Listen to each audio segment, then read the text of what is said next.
Եթերում ազատ լուրերի հիմնական թողարկումն է, ես Արա Աբրամյանն եմ, բարի երեկո, օրվայրադարձությունները նախամարոտ։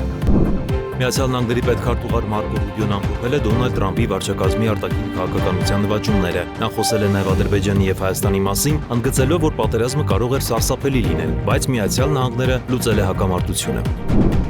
Թրամփի ուղի նախագծի փաստացի իրականացման եւ շինարարության փուլը կմեկնարկի 2026 թվականին։ Այս մասին հայտնում է Հայաստանի արտգործնախարարությունը, պարզաբանելով Հայաստանը նախագծի իրավական շրջանակի եւ կարգավորումների վերաբերյալ ինտենսիվ բանակցություններ է վարում Միացյալ Նահանգների գործընկերների հետ։ Կապսի ջրամբարի կառուցումը կավարտվի, կառավարության նիստից հետո տված շփազրույցում հայտնել է Փաշինյանը։ Վարչապետն անդրադարձել է նաև տարածաշրջանային զարգացումներին, Հայաստան-Ադրբեջան, Հայաստան-Թուրքիա հարաբերություններին։ Կառավարությունը հաստատել է առողջության ապահովագրության փաթեթի ձևավորման կարգը, առողջապահության նախարար Անահիտ Ավանեսյանն էլ տեղեկացրել է, որ օրենքն արդեն ստորագրվել եւ հրապարակվել է։ Նրա խոսքով առմետ հավելվածը թարմացվել է եւ քաղաքացիները կարող են այն ներբեռնել ու տեսնել իրենց ապահովագրական կարգավիճակը։ Բացահայտվել է նոր զանգերի կենտրոն, տեղեկացնում է քննչական կոմիտեն։ ԱԱՑ ծառայողների կողմից իրականացված միջոցառումների արդյունքում հայտնաբերվել եւ առգրավել է արևելույթ հանցավոր ճանապարհով ստացված $80,000 գերազանցող գումար։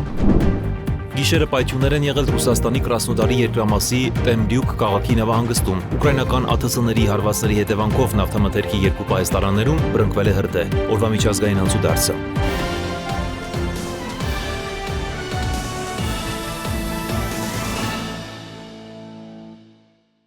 Միացյալ Նահանգների պետքարտուղար Մարկո Ռուբիոն ամփոփել է Դոնալդ Թրամփի վարչակազմի արտաքին քաղաքականության նվաճումները։ Նա խոսել է նաև Ադրբեջանի եւ Հայաստանի մասին, ընդգծելով, որ պատերազմը կարող էր սարսափելի լինել, բայց Միացյալ Նահանգները լուծել է հակամարտությունը։ Այս ընթացքում հաջողվել է կանխել եւ կարգավորել մի շարք միջազգային հակամարտություններ, հասնել ՆԱՏՕ-ի երկրների պաշտպանական ծախսերի մինչև 5%-ի ավելացմանը, արտաքին օգնության բարեփոխում իրականացնել եւ ուժեղացնել վերահսկողությունը սահմաններին։ Միացյալ Նահանգների նախագահը կատարել է անվտանգության ոլորտում առանցքային խոստումներ, լավագույնը դեռ առջևում է, ասել է Ռուբիոն։ Թրամփի ուղի նախագծի փաստացի իրականացման եւ շինարարության փուլը կմեկնարկի 2026 թվականին, այս մասին հայտնում է Հայաստանի արտաքին գործերի նախարարությունը, պարզաբանելով Հայաստանը Թրամփի ուղի նախագծի իրավական շրջանակի եւ կարգավորումների շուրջ ինտենսիվ բանակցություններ է վարում Միացյալ Նահանգների գործընկերների հետ։ Trip Company-ն հայ-ամերիկյան համատեղ ձեռնարկությունը կգրանցվի Հայաստանում եւ կստանա երկաթուղային, ճանապարհային, նավթային եւ գազային խողովակաշարերի, նաեւ օպտիկա մանրաթելային մալուխների անհրաժեշտ ենթակառուցվածքների զարգացման իրավունք, հայտնել է գերատեսչությունը։ Հայաստանը Թրամփի ուղի նախագծի իրականացումը համարում է Հայաստանի կառավարության խաղաղության խաչմերուկ նախաձեռնության բաղկացուցիչ մաս, որը լիովին համադրելի է տարածաշրջանային փոխկապակցվածության զարգացման ուղղված ենթակառուցվածքային խոշոր, ներառյալ միջին միջանցքի, Պարսից ծով, Սև ծով ծրագրերի հետ։ Կաթոլիկ եւ հայ առաքելական եկեղեցու առաջնորդների մի խումբ կոչ է անում Հռոմի Պապ Լևոն 14-ին դիմել Ադրբեջանում պահվող առնվազն 23 արցախահայ բանտարկյալների ազատ արձակման համար, նշելով նրանց վատթարացման վիճակը եւ Լեռնային Ղարաբաղում քրիստոնեական ժառանգության ոչնչացումը, հաղորդում է The Christian Post-ը։ Կոչն ուղարկվել է Սուրբ Ծննդից առաջ եւ բանտարկյալներին նկարագրվում է որպես Ադրբեջանի կողմից 2023 թվականի սեպտեմբերին տարածաշրջանի հայ բնակչության նկատմամբ իրականացված էթնիկ զտումների զոհեր։ Իսկ ահա Ադրբեջանի օգտին լոբինգ իրականացնող Եվրոպայի խորհրդի խորհրդանական վեաժողովի նախկին անդամը մեղադրվում է կոռուպցիոն գործարքների իրականացման եւ ադրբեջանական իշխանություններին 2010 թվականից 18 թվականների ընթացքում գաղտնի տեղեկություններ տրամադրելու համար։ Գերմանիայի Բունդեսհագի նախկին падգամավորն օրեր առաջ ձերբակալվել է Գերմանիայի հիվանդանոցներից մեկում։ Նախկինում քիչ չեն եղել դեպքերը, երբ Ադրբեջանը միջազգային հեղինակավոր հարթակներում հակահայկական հայտարարություններ են չեսնելու եւ Ադրբեջանի օգտին լոբինգ իրականացնելու համար տարբեր կառույցների պաշտոնյաներին ներքաշել է կոռուպցիոն գործարքների մեջ եւ մեծ գումարների միջոցով հակահայկական օրինագծեր անցկացրել։ Եվրոպական կառույցների որոշ պաշտոնյաների սերտ գործակցությունը ադրբեջանական իշխանությունների հետ շատ դեպքերում բացահայտվել է եւ քրեական ընթացք ստացել։ Այդպիսի օրինակներից է Բունդեսթագի նախկին падգամավոր Աքսել Ֆիշերի նկատմամբ գերմանական իշխանությունների հետաքննությունն ու նրա ձերբակալումը։ Ֆիշերը, որը կալանավորվել է օրեր առաջ Բադզիկենգենի հիվանդանոցում, կասկածվում է Ադրբեջանի օգտին լոբինգ իրականացնելու համար։ Պարզվել է, որ նա լինելով գերմանական քրիստոնեա-դեմոկրատական միության անդամ 2010-ից մինչև 2018 թվականները հանդիսանալով ԵԽԽՎ անդամ, օգտագործելով իր լիազորություններն ու կապերը 2011-ից 14 եւ 2015-ից 16 թվականներին համապատասխանաբար ստանալով 58,000 եւ 26,300 եվրո, այդ գումարների դիմաց Ադրբեջանի օգտին քվեարկություն եւ նպաստավոր հայտարարություններ է կատարել։ Ֆիշերն անձամբ չի ընդունում իրեն մեղսագրող մեղքն ու դատական նիստերի ընթացքում բազմիցս հերքել է այդ ամենը։ Ես անմեղ եմ եւ որևէ ֆինանսական կամ այլ օգուտ չեմ ստացել ադրբեջանամետ քվեարկության կամ որևէ այլ վարկագծի համար, ու միշտ ազատորեն եմ քվեարկել եւ երբեք չեմ վաճառել իմ ձայնը։ Նախկինում հայտարարել էր նա դատարանում պնդելով, որ իր կամքով է այդ ամենը կատարել։ Հավելենք, որ ըստ Եվրասիա Դեյլիի Ֆիշերը միակ նախկին գերմանացի օրենսդիրը չէ, որը մեղադրվում է այս գործով։ Ըստ լրատվամիջոցի Բունդեսթագի քրիստոնեա-դեմոկրատական դաշինքի մյուս նախկին падգամավորը Էդուարդ Լինտները եւս մեղադրվում է ԵԽԽՎ-ում Ադրբեջանի շահերը պաշտպանելու նպատակով կաշառք ստանալու համար։ Հետաքննիչները նրանց գործողությունները դիտարկել են որպես ադրբեջանական լվացքատուն անունով հայտնի ավելի լայն սխեմայի մի մաս, որի շրջանակում Ադրբեջանը մեղադրվում է եվրոպացի քաղաքական գործիչներին համակարգված կաշառելու համար։ ԵԽԽՎ падգամավորներն այդ գումարները ստացել են Բաքվի իշխանությունների վարած քաղաքականության վերաբերյալ քննադատությունը մեղմելու այդ երկրում մարդու իրավունքների խախտման առնչությամբ բանաձևերի ընդունումը խոչընդոտելու համար։ Էդուարդ Լինտները նույնպես չի ընդունել Գերմանիայի իրավապահների կողմից իրեն մեղսագրվող հանցանքը, հայտնելով, որ հայտնաբերված գումարները իր падգամավորական գործունեության հետ կապ չունեն։ Նշենք, որ ըստ նախագահող դատավորի Ֆիշերի ձերբակալման պատճառների նիստերից բացակայելն ու նախկին իշխանավորի կողմից անպատասխանատու վարքագիծ դրսևորելն են։ Կապսի ջրամբարի կառուցումը կավարտվի, կիրականացվի նաև ջրամբարի պատճառով Շիրակի մարզում նախատեսված նոր գյուղի կառուցումը եւ բնակչության վերաբնակեցումը։ Կառավարության նիստից հետո տված շփազրույցում հայտնել է Փաշինյանը, նշելով, որ աշխատանքները ավարտելու ժամկետների խախտումը պայմանավորված է կապալառու ընկերության պայմանագրային պարտավորությունների չկատարմամբ։ Վարչապետն անդրադարձել է նաև տարածաշրջանային զարգացումներին, Հայաստան-Ադրբեջան, Հայաստան-Թուրքիա հարաբերություններին։ Կասպի ջրամբարը կունենանք, գյուղը կտեղափոխվի, ջրամբարի կառուցման հետևանքով ջրի ծածկույթի տակ հայտնվելու վտանգ ունեցող տարածքներից բնակչության վերաբնակեցումը կիրականացվի, վստահեցրել է վարչապետ Նիկոլ Փաշինյանն անդրադառնալով Կասպի ջրամբարի կառուցման հետևանքով մինչև 2026 թվականի գարուն Շիրակի մարզում նոր գյուղի կառուցման աշխատանքների ժամկետների խախտմանը։ Տվյալ դեպքում էլ մրցույթային ընթացակարգերը իրականացվել էին միջազգային գործընկերների հաստատած ընթացակարգով եւ նրանց կողմից խոշոր կապիտալ ծրագրերը այդպիսին են, իրենք աշխարհի բոլոր երկրներում լինում են դեպքեր, երբ որ ծրագրերը չեն իրականացվում իրենց ժամկետներում, պիտի արձանագրենք, որ սա այն դեպքերից է, որ կառավարությունը չկա այդպիսի բան, որ պիտի աներ, որ ծրագիրը հաջողությամբ ընթանար ու չի արել, կան պատճառներ, տվյալ դեպքում մեր կապալառու գործընկերը պարզապես իր պայմանագրային պարտավորությունը չի կատարել եւ նրա այդ պայմանագիրը խզվել է,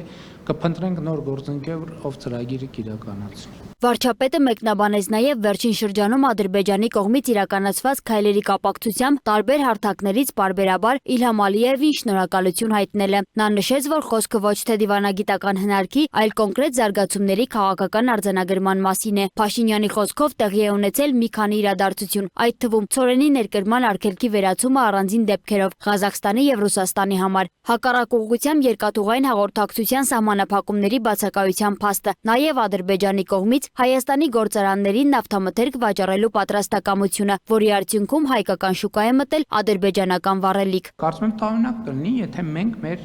վերաբերմունքը չարտահայտենք։ Եվ ես այո, արտահայտում եմ այդ վերաբերմունքը եւ կարծում եմ ճիշտ եմ անում, ընդ որում չի տարբեր տեղերում, որ տարբեր տեղերում դա արձանագրվի, որովհետեւ դա կարեւոր է նաեւ ԵԱՏՄ-ի համար։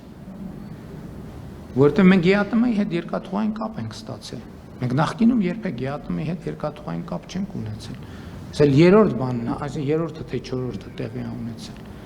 Այսինքն նկատի ունեմ իրականում շատ կարևոր է գնահատել տեղի ունեցածի մասշտաբը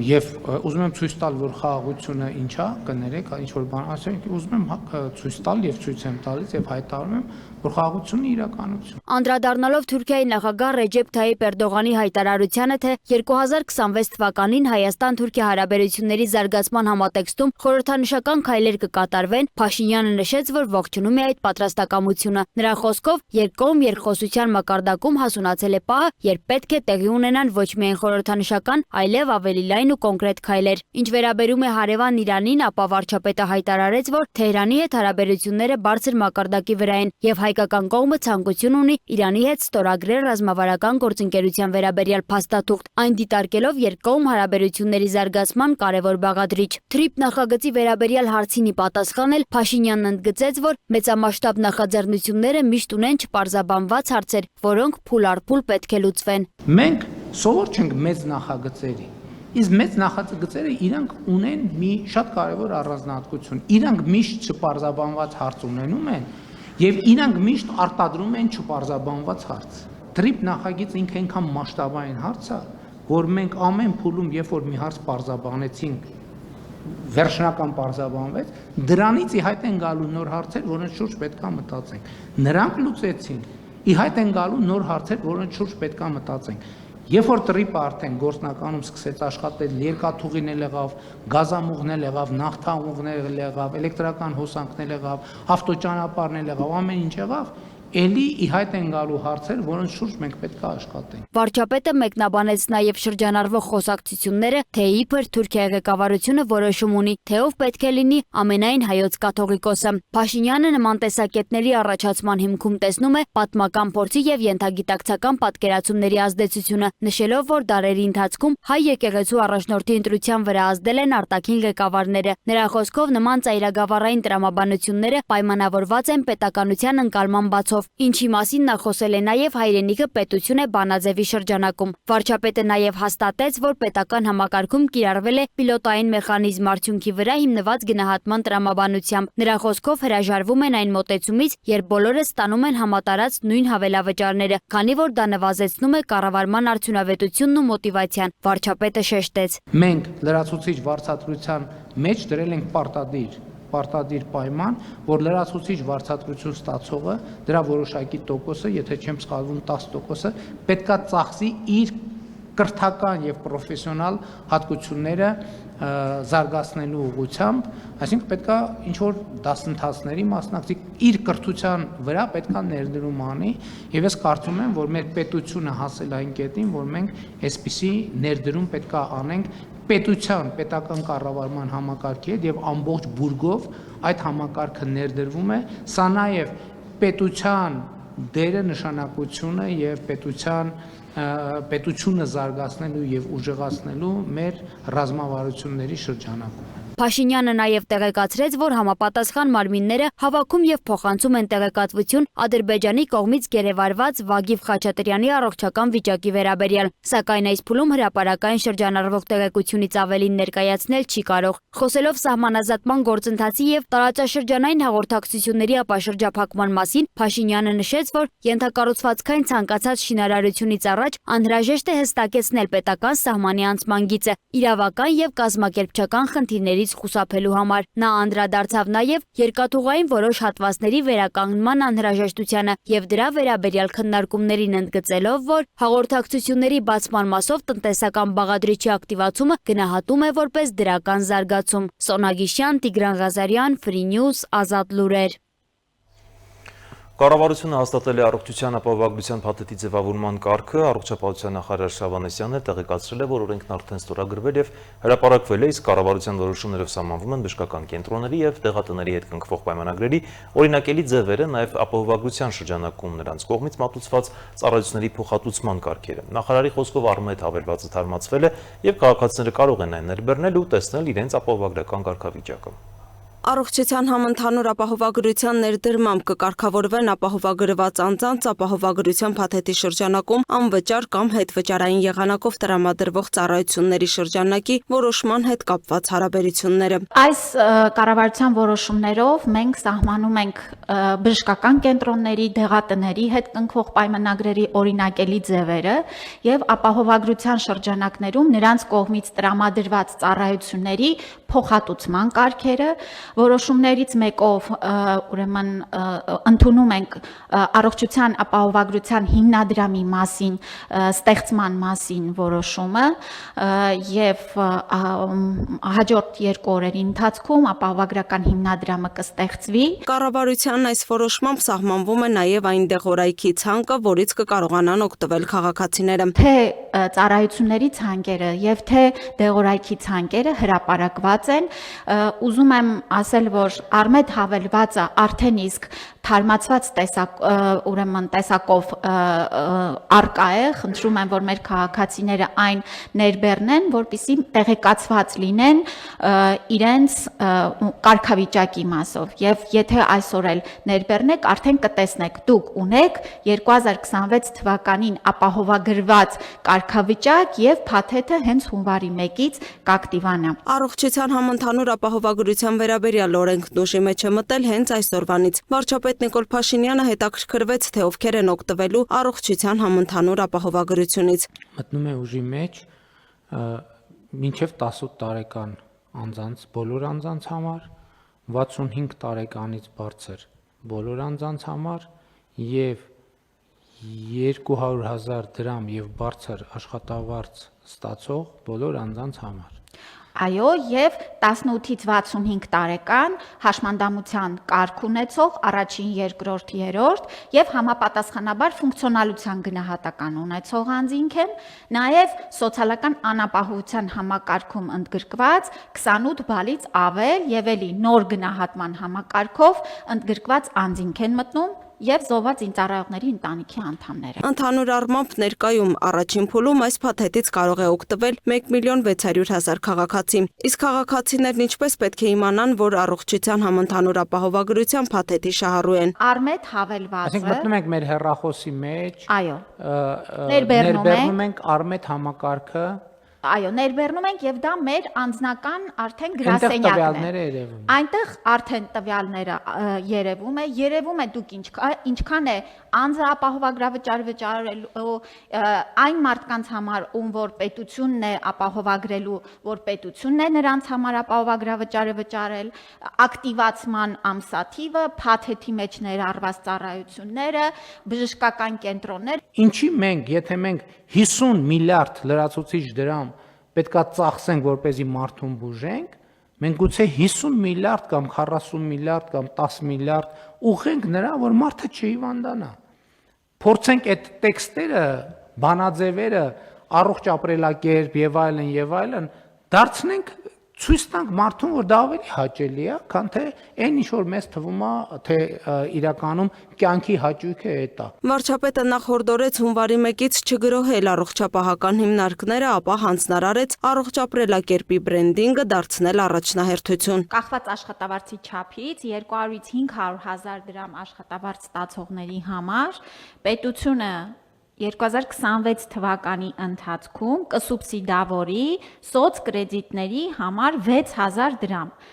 Գործատուի համար վճարվող հատվածը մնում է 4,800 դրամ, որից 4,500 դրամը կվճարի զինապահի խնայողության հաշվին, մնացած 300 դրամը կպահվի արդեն աշխատավարձից։ 500-ից 1 միլիոն դրամ աշխատավարձ ստացողների համար նրանք 3,300 դրամի չափ է մնում աշխատավարձից պահումը եւ դա հաջորդ տարի կարող են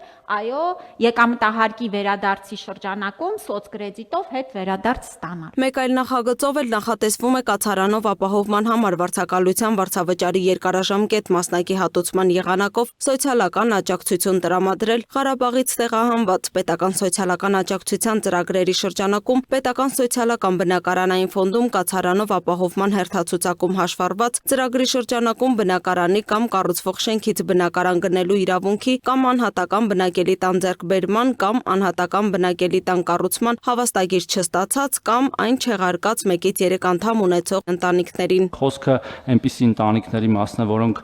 բաղկացած են միայն անժամկետ առաջին կամ երկրորդ խմբի հաշմանդամություն ունեցող կամ ֆունկցիոնալության գնահատման համակարգով խորը եւ ծանր աստիճան ունեցող կամ 60 եւ ավելի տարեկան անդամներից։ Հաջորդ Արմենիան քարտ Փակbaşնետիրական ընկերության կողմից գործարկվող արքավճարային համակարգի միջոցով ֆիզիկական անձանց կողմից կատարված անկանխիկ եղանակով վճարումներից հետվճար տրամադրելու միջոցառումը եւ կարգահաստատելու մասին կառավարության որոշման նախագծով ակնկալվում է անկանխիկ եղանակով վճարումներից հետվճարները հաշվարկել եւ վճարել 2026 թվականի հունվարից մինչեւ դեկտեմբերը ներառյալ։ Հետվճարը վճարվում է յուրաքանչյուր ամիս ինքնաշխատ եղանակով մինչեւ հաշվետու ամսվան հաջորդող ամսվա 25-րդ օրը։ Տվյալ ամսում վճարման ենթակա հետվճարը հաշվարկում է այդ ամսվան նախորդող ամսում ապրանքների եւ ծառայությունների ձեռքբերման դիմաց կատարված անկանխիկ վճարումների 2%-ի չափով։ Շահառուներին վճարվող հետվճարը տրամադրվում է 1000 դրամը գերազանցող գործարքների դիմաց, յուրաքանչյուր մեկ գործարքի համար շահառուներին վճարվող հետվճարը չի կարող գերազանցել 6000 դրամը եւ շահառուներին վճարված հետվճարը յուրաքանչյուր հաշվետու ամսվա համար չի կարող գերազանցել 60000 դրամը։ Հետվճարի ամբողջ գումարի 50%-ը վճարում է պետական բյուջեի միջոցներից, իսկ մյուս 50%-ը Armenian KarPB-ի միջոցներից։ Հետվճար չի կատարվելու հետևյալ գործարքներից. Տեղեկատվության կապի եւ կոմունալ ծառայությունների դիմաց վճարներ, Հայաստանի Հանրապետության պետական եւ համայնքների բյուջեների օգտին կատարվող վճարումներ, բարձր ռիսկային վճարակետերում կատարված գործարքների համար, ֆինանսական կազմակերպությունների կողմից առաջարկվող ծառայությունների դիմաց ֆինանսական հաստատության օգտին գանձվող ցանկացած վճարումների եւ գործարքների համար, արքանվեր եւ մեկ անգամյա օգտագործման համար նախատեսված քարտերով կատարված գործարքների համար եւ ստացված հետվերադարձի փոխհատուցման եւ հետգանձումների համար։ Լուսինե Գրիգորյան, Free News, Ազատ լուրեր։ Բացահայտվել է նոր զանգերի կենտրոն, տեղեկացում է քննչական կոմիտեն, նշվում է, որ ազգային անվտանգության ծառայությունից ստացված հաղորդման հիման վրա անձավոր կազմակերպություն ստեղծելու կամ ղեկավարելու խոշոր չափերի համակարգչային հափշտակություն կատարելու դեպքերի առթիվ ավելի վաղ նախաձեռնվել էր քրեական վարույթ։ ԱԱԾ ծառայողների կողմից իրականացված միջոցառումների արդյունքում հայտնաբերվել եւ արգրավել է արարևույթ հանցավոր ճանապարհով ստացված $80000 գերազանցող գումար, ոսկյա զարդեր, համակարգիչներ, տվյալների կրիչներ, աշխատանքային բջջային հեռախոսներ, բազմաթիվ վիրտուալ հեռախոսահամարների ցանկեր, զանգերի սցենարներ, զոհերի հետ իրականացված տարբեր մեսենջերային համակագրություններ, նաև տուժածների անձնագրերի լուսանկարներ եւ անձնական տվյալներ։ Կոմիտեից հայտնում են, որ քրեական վարույթի նախաքննությունը շարունակվում է հանցավոր կազմակերպության ղեկավարների եւ անդամների ինքնությունը պարզելու ուղղությամբ։ Ոստիկանությունը ավելի վաղ հայտնել էր, որ բացահայտվել է այս տարի միջազգային կապեր ունեցող 4-րդ կիբեր հանցագործության զանգերի կենտրոնը։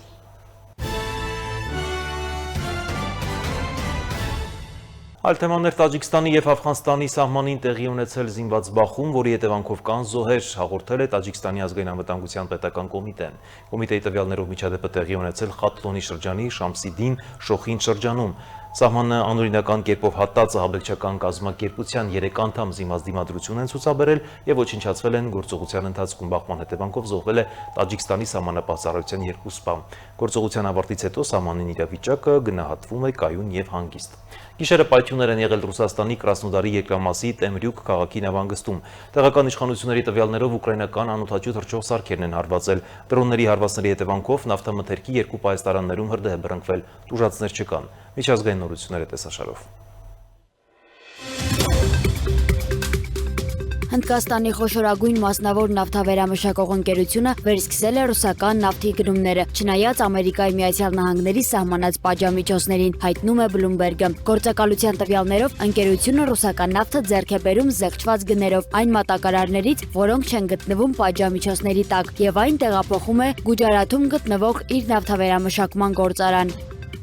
Իսրայելի վարչապետ Բենյամին Նեթանյահուն հայտարարել է, որ երկիրը նախատեսում է $110 միլիարդ ներդնել սեփական զինատեսակների զարգացման համար արտաքին կախվածությունը նվազեցնելու նպատակով։ Նրա խոսքով Իսրայելը կշարունակի ձեռք բերել անհրաժեշտ սպառազինություն արտերկրից, սակայն առաջնահերթությունը կտրվի տեղական արտադրությանը։ Նեթանյահուն ընդգծել է, որ նպատակն է ստեղծել անկախ պաշտպանական արդյունաբերություն եւ նվազեցնել կախվածությունը ցանկացած երկրից, այդ թվում դաշնակիցներից։ Ուկրաինայի անվտանգության երաշխիքների վերաբերյալ բանակցությունները կշարունակվեն հունվարին։ Այս մասին սոցցանցերի իր էջում գրել է Ֆրանսիայի նախագահ Էմանուել Մակրոնը։ Նա մասնավորապես նշել է. «Հունվարից սկսած Փարիզում մենք կշարունակենք այս աշխատանքը Ուկրաինային հուսալի անվտանգության երաշխիքներ տրամադրելու համար, ինչն անհրաժեշտ պայման է երկարատև եւ կայուն խաղաղության համար»։ Մակրոնը նաեւ շեշտել է, որ Կիևը կարող է հույսը դնել անսասան աջակցության վրա հիմա եւ ապագայում։ Չինաստանը Ռուսաստանին տրամադրում է տիեզերական հետախուզության տվյալներ Ուկրաինայի վրա հարվածների համար։ Այս մասին հայտարարել է Ուկրաինայի նախագահ Վոլոդիմիր Զելենսկին։ Նա մասնավորապես նշել է. «Մենք տեսնում ենք Ռուսաստանի կապերի ամրապնդումը Չինաստանում այն կառույցների հետ, որոնք կարող են տրամադրել տիեզերական հետախուզության տվյալներ։ Ցավոք կապ է հայտնաբերվել Ուկրաինայի տարածքի չինական արբանյակային պատկերների եւ համապատասխան էներգետիկ օբյեկտների վրա Ռուսաստանի հարվածների միջև։ Նման գործողությունները Ուկրաինայի նախագահի խոսքով թույլ են տալիս Ռուսաստանին երկարաձգել պատերազմը»։ Դամասկոսի շրջանի ներքին անվտանգության ուժերը գլխավոր հետախուզության ծառայության եւ միջազգային կոալիցիոն ուժերի աջակցությամբ գործողություններ են իրականացրել Ալ-Մուադամայի քաղաքում չեզոքացնելով իսլամական պետություն ահաբեկչական խմբավորման թաքստոցը, հայտարարել է սիրիական Սանան։ Գործողության արդյունքում ձերբակալվել է Դամասկոսում իսլամական պետության առաջնորդ Տահա Ազ-Զաաբին եւ նրա մի շարք օգնականներ, արգրավվել են պայթուցիկ սարքեր եւ զենքեր։ Սիրիայի արտաքին գործերի նախարարությունը վերահաստատել է երկրի հանձնառությունը, շարունակելու պայքարը իսլամական պետության դեմ եւ կանխելու կազմակերպության անվտանգ ապաստարանների գոյությունը երկրի տարածքում։ Այսքան ցտեսություն։